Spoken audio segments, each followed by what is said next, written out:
صل على سيدنا ومولانا محمد وعلى بسم اللہ الرحمن الرحیم۔ السلام علیکم ناظرین و سامعین کرام۔ پروگرام یاد الہی میں روزانہ عظیم ہستیوں کے تذکارے پاک کیے جاتے ہیں اور اس کے ساتھ ساتھ کچھ ایسے موضوعات پر گفتگو ہوتی ہے جن سے آپ کو رہنمائی حاصل ہوتی ہے۔ آج عطائے رسول نائب رسول فی الہند حضرت خواجہ سید معین الدین چشتی اجمیری رحمۃ اللہ تعالی علیہ آپ کے تذکارے خیر ہوں گے۔ اس سے پہلے کتاب و شفا سے آج کا وظیفہ، پڑھا ہوا سبق یاد نہ رہتا ہو۔ اسٹوڈنٹس کے لیے خاص طور پر اسکول، کالجز، یونیورسٹیز، مدارس کے اسٹوڈنٹس کہ جسے پڑھا ہوا سبق یاد نہ رہتا ہو تو اسے چاہیے کہ 2 رکعات نماز نفل پڑھے۔ پہلی رکعت میں سورۃ الفاتحہ کے بعد سورۃ الانبیاء کی آیت مبارکہ 79، سورۃ الانبیاء آیت مبارکہ 79 یہ پڑھے۔ فَفَهَّمْنَاهَا سُلَيْمَانَ وَكُلًّا آتَيْنَا حُكْمًا وَعِلْمًا وَسَخَّرْنَا مَعَ دَاوُودَ الْجِبَالَ يُسَبِّحْنَ وَالطَّيْرَ وَكُنَّا فَاعِلِينَ۔ یہ پہلی رکعت میں سورہ فاتحہ کے بعد سورۃ الانبیاء کی آیت مبارکہ 79 پڑھے۔ دوسری رکعت میں سورہ فاتحہ کے بعد سورہ کوثر پڑھے۔ بسم اللہ الرحمن الرحیم، انا اعطیناک الکوثر فصل لربک وانحر ان شانئک هو الابتر۔ پھر 2 رکعت جب مکمل ہو جائیں سلام پھیرنے کے بعد یہ دعا پڑھے۔ اللہم افتح علینا حکمتک، اللہم افتح علینا حکمتک وانشر علینا رحمتک، وانشر علینا رحمتک وانزل علینا برکاتک، وانزل علینا برکاتک ولا تنسنا ذکرک، ولا تنسنا ذکرک وصلی علی خیر خلقک، وصلی علی خیر خلقک سیدنا محمد وآلہ واصحابہ اجمعین، سیدنا محمد وآلہ واصحابہ اجمعین۔ تو یوں یہ 2 رکعات نفل اس ترتیب کے ساتھ اس طریقے سے پڑھنے کے بعد یہ دعا مانگی جائے، پھر سبق یاد کیا جائے، انشاءاللہ سبق جو ہے وہ بھولے گا نہیں، یاد رہے گا۔ اسی طرح بعض اوقات بچوں کا دل پڑھائی میں نہیں لگتا، ضد کرتے ہیں کہ پڑھنا نہیں ہے، تو اس حوالے سے 2 روحانی وظائف۔ پہلا یہ ہے کہ بچہ جب نہ پڑھنے کے لیے ضد کرے، کہے کہ میں نے نہیں پڑھنا، تو جب رات کو بچہ گہری نیند سو جائے تو اس کے سرہانے بیٹھ کر، سر والی جانب بیٹھ کر بسم اللہ الرحمن الرحیم پڑھ کر وَلَقَدْ يَسَّرْنَا الْقُرْآنَ لِلذِّكْرِ فَهَلْ مِن مُدَّكِرٍ، وَلَقَدْ يَسَّرْنَا الْقُرْآنَ لِلذِّكْرِ فَهَلْ مِن مُدَّكِرٍ۔ یہ سورۃ القمر کی آیت مبارکہ ہے، اور سورۃ القمر میں یہ آیت مبارکہ یعنی مختلف آیات میں یہی الفاظ ریپیٹ ہوئے ہیں۔ سورۃ القمر 27ویں پارے میں سورہ رحمان سے پہلی سورت ہے، تو 21 مرتبہ یہ پورا پڑھنا ہے۔ بسم اللہ الرحمن الرحیم وَلَقَدْ يَسَّرْنَا الْقُرْآنَ لِلذِّكْرِ فَهَلْ مِن مُدَّكِرٍ 21 مرتبہ اتنی آواز سے پڑھیں کہ بچے کی نیند خراب نہ ہو، یعنی بالکل دل میں بھی نہیں پڑھنا، تھوڑی سی اونچی آواز ہو لیکن زیادہ اونچی نہ ہو، اتنی اونچی نہ ہو کہ بچے کی نیند خراب ہو جائے۔ اور یہ عمل 1 ماہ تک جاری رکھیں، انشاءاللہ بچے کا دل جو ہے پڑھائی میں لگے گا، ضد پڑھائی کے حوالے سے نہیں کرے گا۔ اسی طرح دوسرا عمل، سبق یاد نہ ہوتا ہو، پڑھائی میں دل نہ لگتا ہو، بچہ پڑھائی سے دور بھاگنے کی ضد کرتا ہو، تو اس حوالے سے اللہ سبحانہ وتعالی کا اسم مبارک یا علیم، یا علیم، اللہ سبحانہ وتعالی کا یہ اسم مبارک 60 مرتبہ روزانہ پڑھ کر بچے پر دم کر دیں، پانی پر دم کر کے پانی بھی پلا سکتے ہیں، انشاءاللہ بچہ خوب دل لگا کے پڑھائی کرے گا۔ تو یہ پڑھائی کے حوالے سے سبق یاد نہ ہوتا ہو یا بچہ کہتا ہو کہ میں نے نہیں پڑھنا، ضد کرتا ہو اور پڑھائی میں اس کا دل نہ لگتا ہو، اس حوالے سے چند ایک وظائف ہیں، ضرور بچوں کے لیے اپنے معمول کا حصہ بنائیے، بچوں کو پڑھ کر ان پر دم کر دیجئے۔ جو 2 رکعات نوافل والا، بڑے بچے خود بھی پڑھ سکتے ہیں، اگر بالکل چھوٹے بچے ہیں جو خود نہیں پڑھ سکتے ان کے والدین پڑھ لیں اور ان کی طرف سے پڑھ کر ان کے لیے دعا کر دیں۔ تو یوں یہ چند ایک روحانی وظائف ہیں پڑھائی کے معاملے میں، پڑھا ہوا سبق بھول جائے اس حوالے سے ضرور اپنے معمول کا حصہ بنائیے، اپنے اعزاء اقربا، رشتہ داروں، دوست احباب، پڑوسیوں، محلے داروں کو بتائیے تاکہ وہ بھی اپنے بچوں کے لیے ان اوراد و وظائف کو پڑھ سکیں اور ان کی پڑھائی کے معاملے میں بہتری آئے۔ تو امت مسلمہ تک پہنچائیے، شیئر کیجئے، یوٹیوب چینل یاد الہی سے ڈاؤن لوڈ کر کے آپ اس کو شیئر کر سکتے ہیں اور لوگوں تک پہنچا سکتے ہیں۔ اگر میرے آپ کے ہمارے بتانے سے امت مسلمہ میں سے کسی بھی مسلمان فرد، ہمارے مسلمان بہن بھائی، مسلمان بچوں کا فائدہ ہوتا ہے تو انشاءاللہ یہ دین و دنیا آخرت میں ہمارے لیے بھی فائدے، بھلائی اور نجات کا باعث ہوگا۔ خیر الناس من ینفع الناس، لوگوں میں سب سے بہتر وہ ہے جو لوگوں کو بھلائی پہنچاتا ہے، جو لوگوں کے لیے نفع کا، فائدے کا باعث بنتا ہے، نہ کہ نقصان کا باعث بنتا ہے۔ تو اس حوالے سے ضرور ان اوراد و وظائف کو، یہ جو روحانی علاج بتائے جاتے ہیں، روحانی وظائف بتائے جاتے ہیں، ان کو ضرور خود بھی اپنے معمول کا حصہ بنائیے، آگے بھی لوگوں تک پہنچائیے، امت مسلمہ تک پہنچائیے، شیئر کیجئے۔ اللہ سبحانہ وتعالی اس کا اجر ہمیں عطا فرمائے گا۔ اللہم صل علی سیدنا و مولانا محمد وعلی آپ سماعت فرما رہے ہیں پروگرام یاد الہی۔ ناظرین سامعین،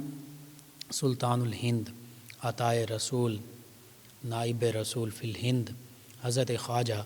سید معین الدین چشتی اجمیری علیہ الرحمہ، اولیاء کاملین صالحین میں عظیم ہستی اور اولیاء کاملین کے پیشوا ہیں، رہنما ہیں، رہبر ہیں، خصوصاً سلسلہ عالیہ چشتیہ کہ آپ پیشوا بھی ہیں، اور اس برصغیر پاک و ہند میں حضرت داتا گنج بخش علی حجویری علیہ الرحمہ کے بعد بڑے بزرگوں میں سب سے سر فہرست آپ ہی ہیں۔ اولیاء اللہ وہ عظیم ہستیاں ہیں کہ اللہ سبحانہ وتعالی نے ان کو اپنی محبت، اپنی قربت سے نوازا، اپنا محبوب بنایا اور ولایت عطا فرمائی۔ الا ان اولیاء اللہ لا خوف علیہم ولا هم یحزنون۔ اسی لیے اللہ سبحانہ وتعالی نے ارشاد فرمایا کہ سن لو، جان لو، بے شک اولیاء اللہ وہ ہیں جنہیں اللہ کے سوا کسی کا کوئی خوف نہیں اور نہ ہی وہ غمگین ہوتے ہیں، نہ ہی وہ حزن و ملال کا شکار ہوتے ہیں، کیونکہ یہ اللہ سے ڈرنے والے ہیں، تقوی اختیار کرنے والے ہیں۔ آگے فرما دیا الذین آمنوا وکانوا یتقون، کہ یہ ایمان کامل والے ہیں، ایمان پر بھی قائم ہیں۔ اگر کوئی چاہتا ہے کہ ایمان کیا ہے اور ایمان کی خوبیاں کیا ہیں، ایمان کسے کہتے ہیں، ایمان والے کون ہیں، تو اولیاء اللہ کی سیرت اور کردار دیکھ لے، اولیاء اللہ کے پاس بیٹھ جائے، اللہ کے حکم کے مطابق انہیں پتہ چل جائے گا الذین آمنوا، کہ یہ ایمان والے ہیں، وکانوا یتقون۔ اور کوئی یہ دیکھنا چاہتا کہ تقوی کیا ہے، تقوی کے پیکر کون ہوتے ہیں، متقی کون ہوتے ہیں، اللہ نے فرمایا وہ بھی اولیاء اللہ جو ہیں یہ متقی ہوتے ہیں، ساری زندگی ان کی خشیت الہی میں گزرتی ہے، تقوی اور پرہیزگاری میں گزرتی ہے۔ تو پتہ چلا کہ ایمان ہو یا اعمال صالحہ ہوں، اعمال صالحہ کی بنیاد اگر تقوی پر ہو، خشیت الہی پر ہو، اللہ کی محبت پر ہو، تو پھر وہ اعمال صالحہ انشاءاللہ آخرت میں بھی کام آتے ہیں۔ لیکن اگر اعمال صالحہ یعنی نیک اعمال کیے جائیں لیکن نیت یہ ہو کہ لوگ مجھے حاجی کہیں، نمازی کہیں، سخی کہیں، نیک آدمی کہیں، لوگوں کو دکھانے کے لیے کیے جائیں، تو پھر ان اعمال کا بدلہ جو ہے وہ پھر جنت نہیں یا وہ اللہ کی رضا نہیں۔ اولیاء اللہ جو ہیں یہ ایمان سے بھرپور تو ہوتے ہی ہیں، لیکن اعمال جو ہیں اعمال صالحہ ان سے بھی معمور ہوتے ہیں، اور صرف جنت کے لیے بھی نہیں، اللہ کی رضا کے لیے اولیاء اللہ جو ہیں وہ اعمال صالحہ بجا لاتے ہیں۔ تو یوں حقیقت میں اولیاء اللہ وہ ہیں، یہ نشانیاں اللہ نے بتا دی کہ جو اللہ سبحانہ وتعالیٰ کے سوا کسی سے ڈرتے نہیں، صرف اللہ سے ڈرتے ہیں، اللہ اور اللہ کے پیارے حبیب مکرم صلی اللہ علیہ وآلہ وسلم کے احکام پر عمل پیرا ہوتے ہیں۔ وہ کسی مصلحت کا شکار نہیں ہوتے، لوگوں سے نہیں ڈرتے، وہ دنیا کے کسی بھی بادشاہ سے نہیں ڈرتے۔ وہ حقیقی جو بادشاہ ہے، جو تمام کائنات کا مالک ہے، جو مالک الملک ہے، اللہ وحدہ لا شریک ہے، صرف اسی سے ڈرتے ہیں۔ جو اللہ سے ڈرتا ہے پھر وہ کسی اور سے نہیں ڈرتا، اور جو اللہ سے نہیں ڈرتا پھر وہ سب سے ڈرتا ہے۔ تو یہ اولیاء اللہ کی نشانیاں خود اللہ سبحانہ وتعالی نے فرما دیں، ارشاد فرما دیں کہ وہ اللہ کے سوا کسی سے نہیں ڈرتے اور انہیں کسی قسم کا کوئی غم نہیں ہوتا۔ آج ایک عام انسان کو یہ غم ہوتا ہے، ماضی کا غم ہوتا ہے کہ میرا معاملہ یوں رہا، یہ نہ ہو سکا، یہ نہ کر سکا، یا بعض اوقات فیوچر کا خوف ہوتا ہے کہ کیا ہوگا۔ لیکن اللہ کے جو اولیاء ہیں، اللہ کے جو دوست ہیں، جو اللہ کے مقرب بندے ہیں، اللہ سبحانہ وتعالی نے فرما دیا انہیں کسی قسم کا نہ کوئی غم ہے نہ کوئی خوف ہے۔ اور پھر یہ بھی فرما دیا کہ یہ حقیقی ایمان والے لوگ ہوتے ہیں، ایمان کے پیکر ہوتے ہیں اور تقوی کے پیکر ہوتے ہیں۔ جب یہ نشانیاں بیان فرما دیں تو پھر آگے ان کے لیے دین و دنیا آخرت میں ان کے لیے انعامات کیا ہیں۔ اگرچہ یہ ان انعامات کے لیے عبادات، ریاضات، مجاہدات، مشاہدات نہیں کرتے، یہ اللہ کی رضا کے لیے اپنی زندگی گزار رہے ہوتے ہیں، لیکن اللہ سبحانہ وتعالی خصوصی طور پر ان پر اپنے انعامات، انوارات، برکات کی بارش برساتا ہے۔ وہ کس شکل میں؟ اللہ نے فرمایا لہم البشریٰ فی الحیات الدنیا و فی الآخرہ، کہ پھر ان کے لیے دنیا کی زندگی میں اور آخرت میں دونوں زندگیوں میں بشارتیں ہی بشارتیں ہیں، خوشخبریاں ہی خوشخبریاں ہیں، بھلائیاں ہی بھلائیاں ہیں، بہتریاں ہی بہتریاں ہیں۔ اور پھر فرمایا لا تبدیل لکلمات اللہ، اللہ سبحانہ وتعالیٰ کے یہ فیصلے، یہ کلمات، یہ باتیں بدلتی نہیں۔ اللہ نے جو فرما دیا حق فرما دیا، اس میں تبدیلی نہیں آنے والی۔ لا تبدیل لکلمات اللہ، اللہ سبحانہ وتعالیٰ نے اپنے اولیاء اللہ کو یہ شانیں عطا فرما دی ہیں تو عطا فرما دی ہیں، یہ تبدیل نہیں ہونے والی۔ اللہ سبحانہ وتعالیٰ نے چونکہ فرما دیا کہ یہ میرے اولیاء اللہ ہیں، تو اب یہ کوئی نہیں کہہ سکتا کہ نہیں اولیاء اللہ تو کوئی نہیں ہوتے۔ اللہ نے فرما دیا اولیاء اللہ ہیں، اور فرما دیا انہیں کسی قسم کا کوئی خوف، کوئی غم نہیں ہے، یہ ایمان والے ہیں، یہ تقوی کا پیکر ہیں، اور ان کے لیے بشارتیں ہیں، خوشخبریاں ہیں۔ تو یہ سارے انعامات اللہ سبحانہ وتعالی نے اپنے مقربین کو عطا فرما دیے۔ اور پھر اولیاء اللہ کی شانیں وراء الورا قرآن مجید فرقان حمید میں بارہا بیان کی گئیں، احادیث مبارکہ میں بیان کی گئیں۔ اور اللہ کا ولی کون ہے؟ ولی کا معنی ہے قریبی سے بھی ہے، جو قربت اختیار کرتا ہے۔ ولی کا معنی مددگار بھی ہے، ولی کا معنی دوست بھی ہے۔ تو یوں اللہ کے اولیاء سے مراد یہ ہوگا جو اللہ کی قربت اختیار کرنے والے ہیں، اللہ سبحانہ وتعالی کی یاد میں ہمہ وقت محو رہنے والے، اپنی ساری زندگی اللہ ہی کی یاد میں مشغول رہتے ہیں، اللہ ہی سے لو لگاتے ہیں، اللہ کے سوا وہ کسی کی جانب مائل بھی نہیں ہوتے، اور اللہ ہی کو دوست بناتے ہیں۔ اور پھر مددگار ہونا ان معنوں میں کہ اللہ سبحانہ وتعالی حقیقی طور پر سب کا مددگار ہے، لیکن اللہ سبحانہ وتعالی اپنے انبیاء و مرسلین علیہم الصلاۃ و تسلیم کو، صحابہ کرام، اہل بیت کرام علیہم الرضوان کو، حتیٰ کہ اولیاء اللہ کو یہ شانیں عطا فرماتا ہے۔ جیسے صحیح بخاری میں حدیث قدسی آقا کریم صلی اللہ علیہ وآلہ وسلم کا فرمان، آپ نے فرمایا کہ اللہ فرماتا ہے، طویل حدیث مبارکہ، اس کا خلاصہ یہ کہ اللہ سبحانہ وتعالی فرماتا ہے کہ جب میرا بندہ فرائض کے بعد نفل عبادات، یعنی صرف نفل نماز نہیں، نفل عبادات میں اللہ کی مخلوق کے ساتھ بھلائی کرنا، اللہ کی مخلوق کی ضروریات پوری کرنا، اللہ کے راستے میں خرچ کرنا، حتیٰ کہ راستے سے کانٹا یا پتھر ہٹا دینا، مسکرا کر اپنے مسلمان بھائی کو ملنا، پڑوسیوں کے ساتھ، محلے داروں کے ساتھ، رشتہ داروں کے ساتھ اچھا سلوک کرنا، کوئی بھی مستحق ملے، کوئی بیوہ، یتیم، مسکین، کوئی مستحق، کوئی معذور، کوئی مجبور ملے تو اس کی مدد کر دینا اپنی حیثیت کے مطابق، تو یہ سبھی نفلی عبادات میں شامل ہے۔ تو اللہ نے فرمایا میرا بندہ جب فرائض کے بعد نفلی عبادات کرتا ہے تو میرا تقرب پا لیتا ہے، جب میرا تقرب پا لیتا ہے یعنی میری قربت پا لیتا ہے، میرا ولی بن جاتا ہے، تو پھر میں اس کی آنکھیں بن جاتا ہوں جن سے دیکھتا ہے، اس کے کان بن جاتا ہوں جن سے سنتا ہے، اس کے ہاتھ بن جاتا ہوں جن سے پکڑتا ہے، اس کے قدم بن جاتا ہوں جن سے چلتا ہے۔ تو دیکھیے جب اللہ سبحانہ و تعالی، حالانکہ سبھی انسانوں کو، سبھی مسلمانوں کو یہ ساری طاقتیں دیکھنے کی، سننے کی، پکڑنے کی، چلنے کی، دیگر طاقتیں اللہ ہی نے عطا فرمائی ہیں، لیکن یہاں پر اس حدیث قدسی میں جو ارشاد فرمایا جا رہا ہے کہ میری طاقتوں کا وہ مظہر بن جاتا ہے، تو اس سے مراد یہ ہے کہ پھر جس بندہ مومن کو اللہ سبحانہ و تعالیٰ کی خاص طاقتیں حاصل ہو جائیں، ہاتھ ہے بندہ مومن کا اللہ کا ہاتھ، جیسے اللہ سبحانہ و تعالیٰ نے اپنے پیارے حبیب مکرم صلی اللہ علیہ وآلہ وسلم کے دست مبارکہ کو فرمایا ید اللہ فوق ایدیہم، جب بیعت رضوان ہوئی، صحابہ کرام علیہم رضوان نے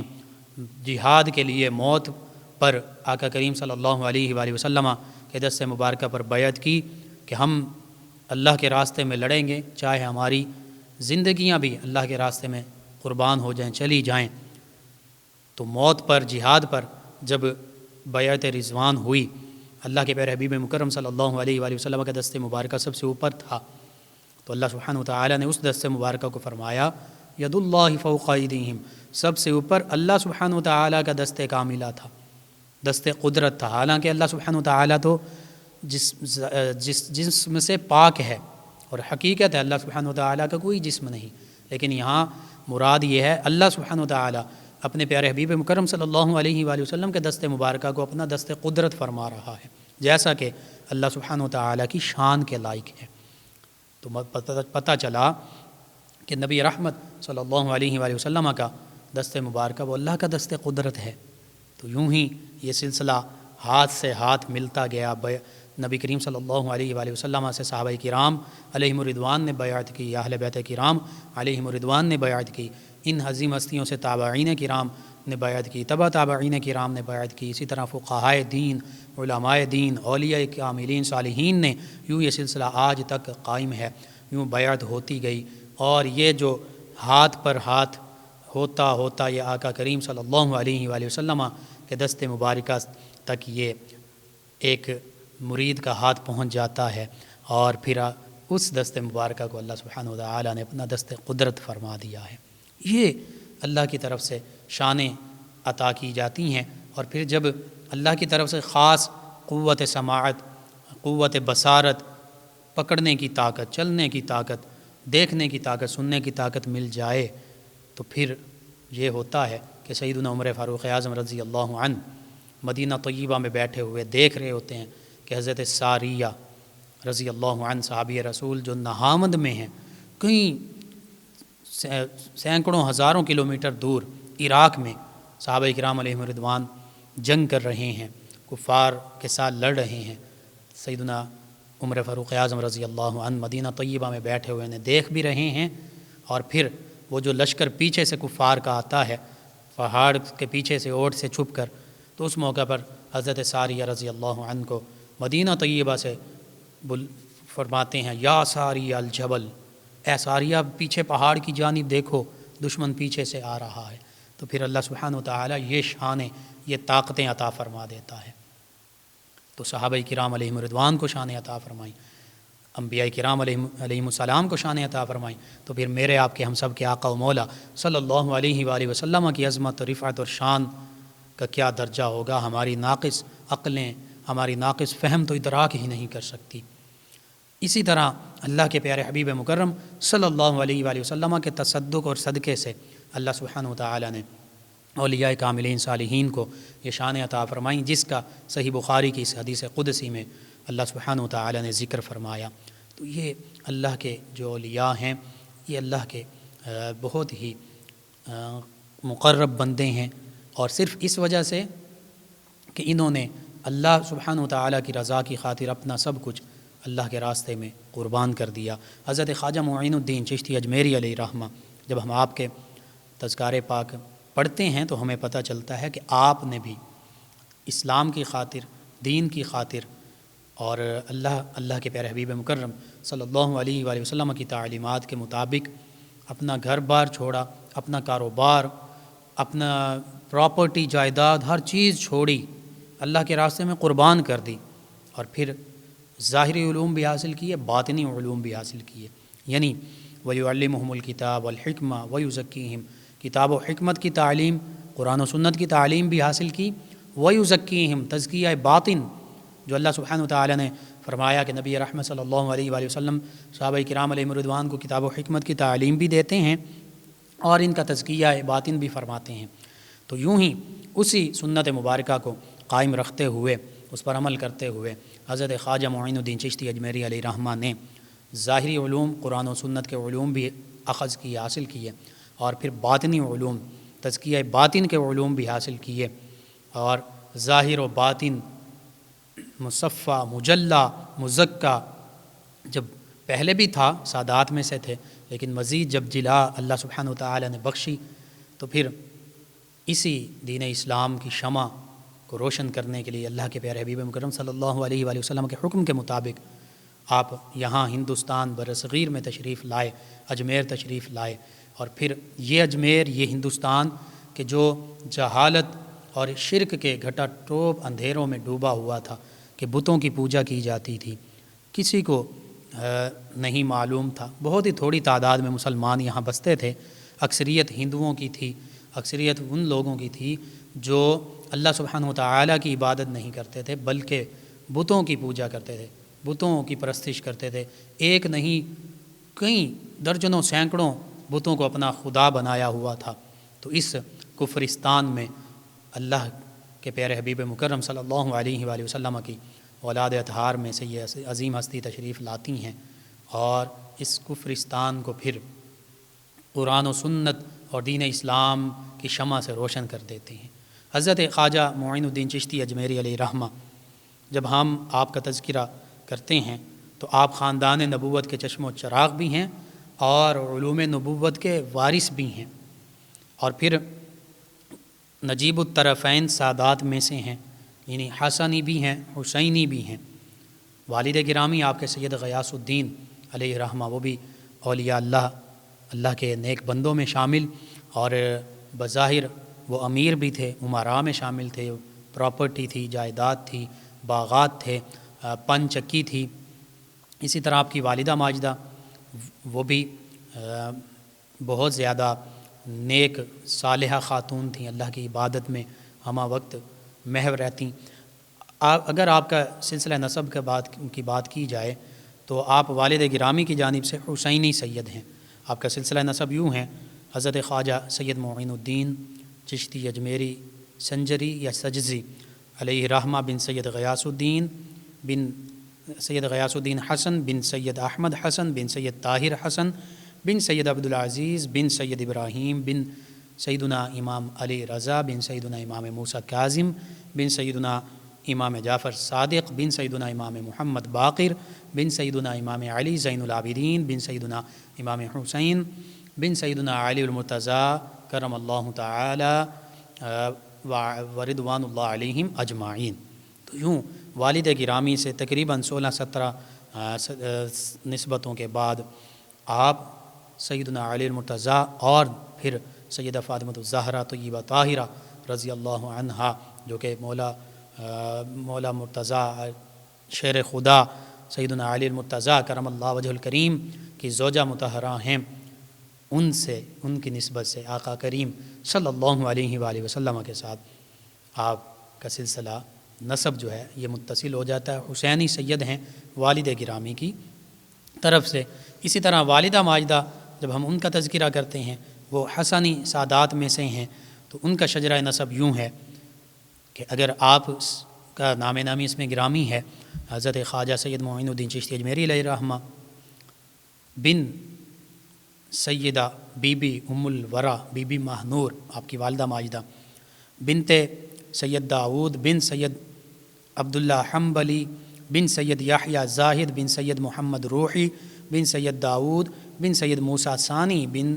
سید عبداللہ ثانی بن سید موسیٰ اخند بن سید عبداللہ بن سید حسن مثنی بن سید امام حسن بن سیدنا علی المرتضیٰ کرم اللہ تعالی وجہہ الکریم ورضی اللہ عنہم اجمعین۔ تو یہ سلسلہ نور ہے دونوں جانب سے، حسینی بھی ہیں، حسنی بھی ہیں، نجیب الطرفین ہیں، اور حضور غوث اعظم رضی اللہ تعالی عنہ ان کے آپ قریبی رشتہ دار بھی ہیں، ایک روایت کے مطابق خالہ زاد بھائی بھی ہیں۔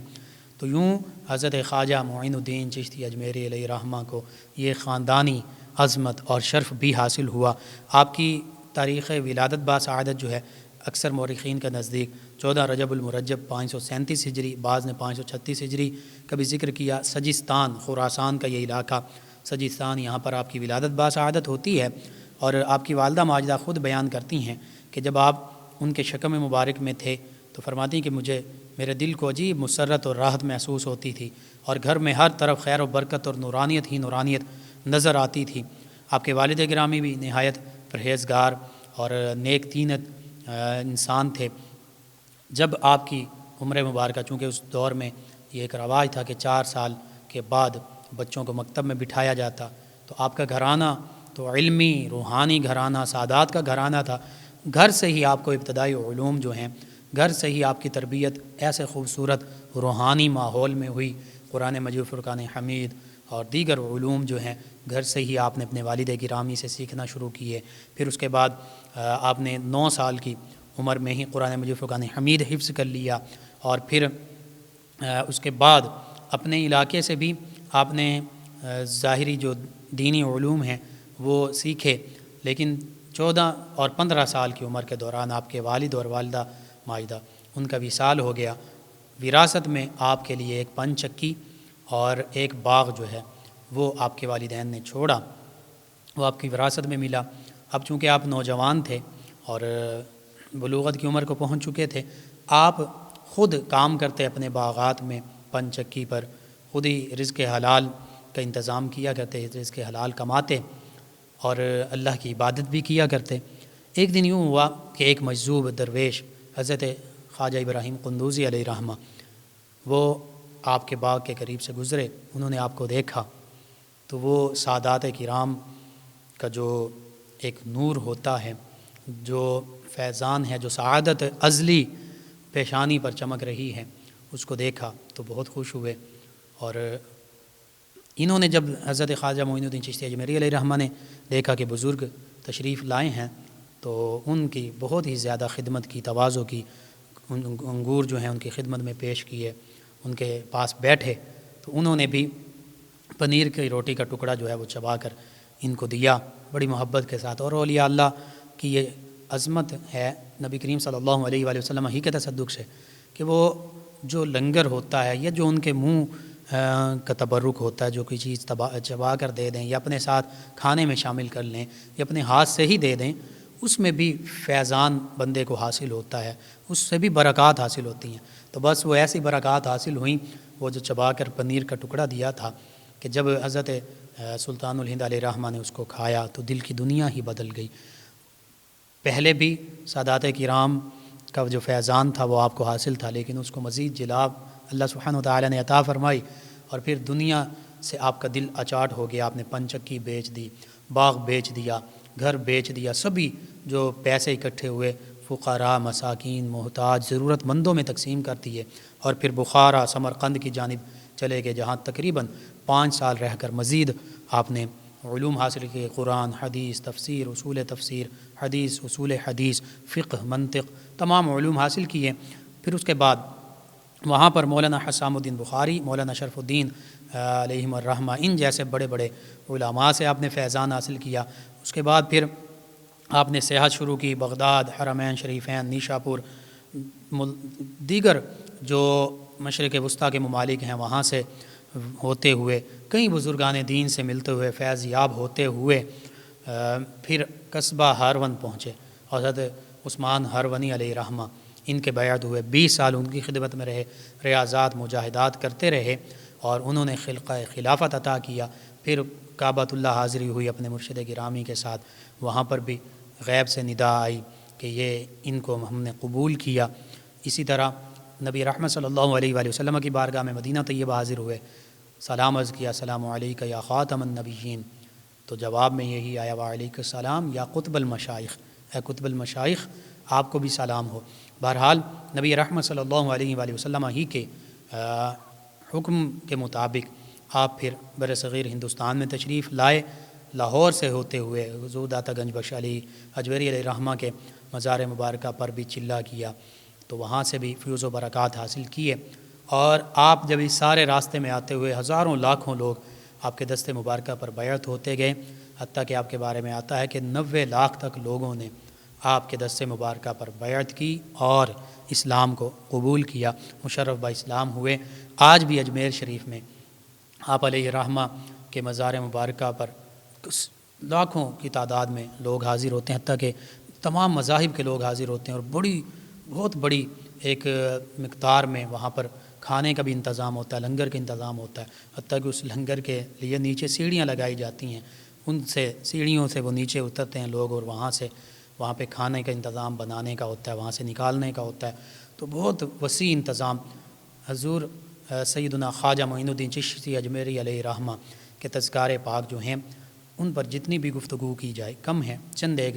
جو آپ کے ابتدائی احوال تھے مختصراً میں نے عرض کر دیے، انشاءاللہ دوبارہ بھی آپ کے تذکار پاک ہوں گے۔ اللہم صلی علی سیدنا و مولانا محمد وعلی جی ناظرین و سامعین، ایک مرتبہ پھر آپ کی خدمت میں حاضر ہے آپ کا میزبان محمد لقمان رضا۔ ناظرین و سامعین، اس دوران ہمیں جوائن کیا ہے ہیرا صاحبہ نے، کہتی ہیں السلام علیکم، پروگرام بہت اچھا ہے، اور وظیفہ انہوں نے دوبارہ پوچھا جی وقت کی کمی کے باعث آپ یوٹیوب چینل یاد الہی سے اس کو یوٹیوب جو چینل ہے اس سے ڈاؤن لوڈ کر لیں، انشاءاللہ دوبارہ میں کل اس کو عرض کر دوں گا۔ ناظرین سامعین، ان کے علاوہ ہمارے ایک اور لسنر کہتے ہیں السلام علیکم بھائی۔ جی وعلیکم السلام، کہتے ہیں کہ جلد کام شروع کروں اپنا، کوئی اس حوالے سے کامیاب ہو جاؤں، کوئی وظیفہ بتا دیں۔ جی یا رزاقو کی کثرت کریں، اللہ تعالیٰ بہتری فرما دے گا۔ اوکاڑا سے ہمارے ساتھ ہیں فلک صاحبہ اور زہرا صاحبہ، کہتی ہیں السلام علیکم، کیسے ہیں آپ؟ جی وعلیکم السلام، کہتی ہیں کہ پروگرام بہت اچھا ہے۔ جی شکریہ آپ کا۔ ہمارے ایک اور لسنر ہیں، انہوں نے نام نہیں لکھا، پروگرام کو پسند کیا، نذیر احمد صاحب ہیں، انہوں نے ہمیں جوائن کیا، آپ کا شکریہ۔ ایک لسنر کہتے ہیں منہ سے بدبو آتی ہے تو اس کا روحانی علاج، اس کا کوئی علاج، مسواک کیا کریں، اور اس کے ساتھ ساتھ مسواک کرنے کے بعد وضو کرنے کے بعد درود پاک کی کثرت کریں، انشاءاللہ اللہ تعالیٰ بہتری فرما دے گا۔ ناظرین سامعین، ہمارے ایک لسنر ہیں، کہتے ہیں السلام علیکم بھائی، کیسے ہیں؟ جی وعلیکم السلام، الحمدللہ، کہتے ہیں بھائی آپ کا پروگرام بہت اچھا ہے، پلیز کم از کم 2 گھنٹے کا پروگرام کر دیں۔ کہتے ہیں کہ میرے سوال کا جواب دے دیں کہ کوئی ایسی صورت یا وظیفہ بتا دیں جس سے مجھے کامیابی ملے، اور دوسرا انہوں نے لکھا ہے کہ میں خواب میں اپنے والد صاحب کو دیکھ سکوں، وہ فوت ہو گئے ہیں تو خواب میں ان کو دیکھنا چاہتی ہیں۔ اس حوالے سے میں عرض کر دیتا ہوں، سورۃ التکاثر 30ویں پارے میں اس کو شب جمعہ، یعنی جو رات گزر گئی جمعہ کی رات، اس رات کو 113 مرتبہ پڑھنے سے خواب میں جس کو آپ چاہتے ہیں کہ اس سے ملنا ہے، اس خواب میں ملے، اس کی خواب میں زیارت نصیب ہوگی۔ یا دوسرا سورۃ التکویر، یہ بھی 30ویں پارے میں 21 مرتبہ پڑھ کر تصور کر کے سو جائیں، 3 راتیں پڑھیں، انشاءاللہ مراد پوری ہوگی۔ ناظرین سامعین، ان کے علاوہ ہمیں جوائن کیا ہمارے لسنر ہیں محمد بشیر صاحب، اور دوسرے لسنر وہ کہتے ہیں کہ آج جمعۃ المبارک ہے، کہتے ہیں اللہ رب العزت آپ کو صحت، عزت، کامیابی اور حضور نبی کریم صلی اللہ علیہ وآلہ وسلم کی شفاعت نصیب فرمائے، دعاؤں کی قبولیت کا دن ہے۔ جی آمین، شکریہ آپ کا۔ ایک اور لسنر کہتے ہیں کہ نان مسلم سے دم کروانا ٹھیک ہے؟